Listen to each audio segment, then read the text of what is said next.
All right, well, welcome back. It is Springfield's Morning News, and we've got an update on the 3 of 4 federal cases that are filed against Illinois' gun ban, with a judge issuing an order for the state to produce a list of banned items. What exactly does that mean? Well, we'll hear from the attorney in one of those cases, Thomas Maag. I connected with him yesterday to get the latest on this. That order filed on Monday morning. So while a lot of states' government operations were taking the day off because it was a celebration of Lincoln's birthday, federal courts were active, and this federal judge issuing this order requiring the states to produce a list of all weapons that are banned by state law. So let's head over to the story. Of course, those of you know, outside of hosting the morning show, I also write and report for Illinois Radio Network and the Center Square. And you see the federal judge in Illinois' gun ban cases ordering the states to show each and every item banned. So breaking this down, you got 4 federal cases that are challenging Illinois' gun ban. 3 of those suits in Southern District are from the Illinois State Rifle Association. You've got one from the National Shooting Sports Foundation and one that was filed in Crawford County as a state-level case that was then transferred to federal court. And you've got a 4th case that's from the Federal Firearms Licensees of Illinois, and they filed a motion for a preliminary injunction last week. And we've heard from the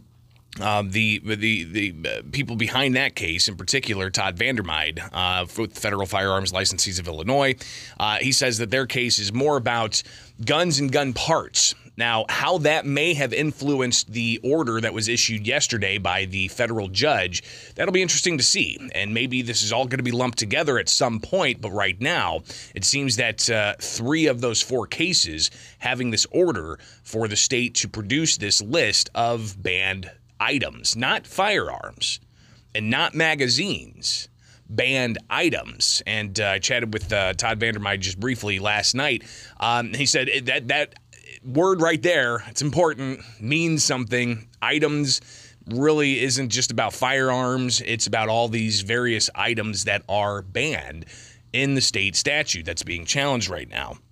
So, in this case, all overseen by federal judge Stephen McGlynn, he ordered state defendants to provide illustrative examples of each and every item banned under state law. So that seems to be the direct language from the order, illustrative examples of each and every item banned under state law. So again, I connected with one of the attorneys in one of the 3 cases. I reached out to attorneys from all 3 cases, but Thomas Maag, he reached out back to me, and we chatted briefly yesterday. And in particular, I asked, he's the one that brought the first case against this in state courts, and it was transferred from Crawford County State Court to the federal courts in the Southern District. So we start off getting a little bit of an explanation from Thomas Maag as to why that happened, but also he describes the latest filing from the federal judge in this case. And here's Thomas Maag. Defendants in certain kinds of cases, including cases where federal law is raised in the complaint, are entitled in many circumstances to what's called remove the case from state court to federal court. Normally, the state does not do that because they're afraid of waiving sovereign immunity in their view. But apparently they thought that they had a better chance in federal court than they did in state court, and so they removed the case to federal court, they being the state. The most recent action in my case, as well as several of the other cases, is we've all moved for preliminary injunctions, which in plain English asks the court to enter an order enjoining or prohibiting the enforcement of the statute pending final resolution of the case, because the facts and evidence, paraphrasing here, strongly indicate a very good chance that the plaintiffs will win the case.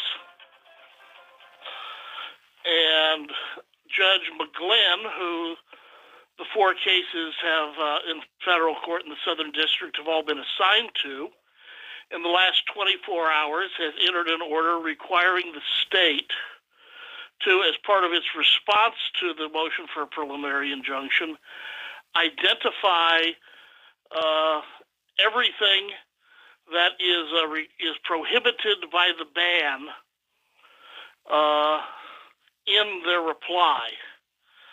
And quite frankly, I think that's going to be a very difficult task for the state to do because the ban is so all-encompassing and uses a great many vague terms that I'm not even sure that exactly what is banned, but then that's probably why Judge McGlynn ordered the state to do that so that we can find out exactly what we're arguing about. So if you look at the state law, it does have 170 plus rifles, pistols, and shotguns that are listed as, quote, assault weapons. And then you start looking at some of the other things that are also what can make a weapon banned, and that's certain types of attachments, certain types of parts, be it a barrel sheath or a pistol grip or a variety of other parts. Somebody even on YouTube saying they couldn't buy certain optics because of I'm guessing that maybe the interpretation of a gun store in that particular instance, they decided not to sell certain items. Again, it gets to the issue of items. It's not just about the mechanism of the pin hitting the ammunition and firing it all. It's the other accoutrements that you can put onto a firearm. But you've also got the possibility, and this is where I think some of the real vagueness might come from. You've got the possibility that Illinois State Police could actually add to that list of banned firearms. So it's not just more than 170. It could be even more when you add on what other kinds of accoutrements you can add. Plus, state police can add or subtract from a list of banned firearms every October 1st. So that list that's there right now, it actually could grow. So it's interesting to see some of this play out from process to process, from being filed and transferred, and then now a judge saying that they want to see a list of all of the banned items in the response that the state gives. Is this going to delay things? Thomas Maag gives a bit of a prediction as to when he expects the cases to at least have an order on their preliminary injunction. I would anticipate a ruling on the preliminary injunction mid to late March, very early April, realistically. So, yeah, we're looking at a few more weeks here before we get to what Mag and others who are challenging this law are hoping is an injunction statewide. Because as of right now, it's all been state-level cases with limited temporary restraining orders focused on state issues and equal protections. And those are state-level cases that have been limited. None of them have led to a statewide prohibition of the state enforcing this law. However, the federal courts in the weeks ahead could very well do just that and provide for an injunction. We will hear more from Thomas Maag about the trajectory of these cases that he's seeing in state court, but also, the Bruin decision out of New York, which the U.S. Supreme Court essentially set precedent saying that states can no longer use a balancing of rights and public safety approach. They have to use the text and tradition of the Second Amendment. So we'll get to that coming up. We've been hearing some of the reaction from one of the attorneys of 3 of the federal cases where Judge Stephen McGlynn ordered the state to provide a list of all weapons banned, all items banned, not just weapons, it's also parts, that the state has to respond with this list, an all-encompassing list of all of the items that are banned under state law in their response to 3 different cases. Now, we, of course, have seen a lot of action in the state courts with limited temporary restraining orders. We'll see those cases continue to progress. There could possibly even, be consolidation of those cases. We'll see what happens. But those are state-level cases. The federal cases get to the crux of the Second Amendment issues, the Fifth Amendment issues, the 14th Amendment issues, and in federal courts, the four cases that there are all underneath a Trump-appointed judge in federal court in the Southern District. Now, three of those cases, the judge ordered that the state provide a list of all items that are banned in their response to a preliminary injunction motion that was made by plaintiffs. Thomas Maag, he's the attorney for the Crawford County case that was transferred to state court. He said that the direction of other cases could be an indication as to what's going to happen with these federal cases. And he starts to talk about, the state-level cases, but also the federal-level cases. From the Bruin decision, I think that the state has a very hard row to hoe. The U.S. Supreme Court, following Bruin, vacated 4 federal appellate court decisions upholding assault weapon and magazine bans and basically told them to try again in light of Bruin. That's a pretty good indication of what the Supreme Court thinks. Certainly it's not binding, but it's a pretty good indication. As far as I understand those cases, they don't raise Second Amendment issues directly.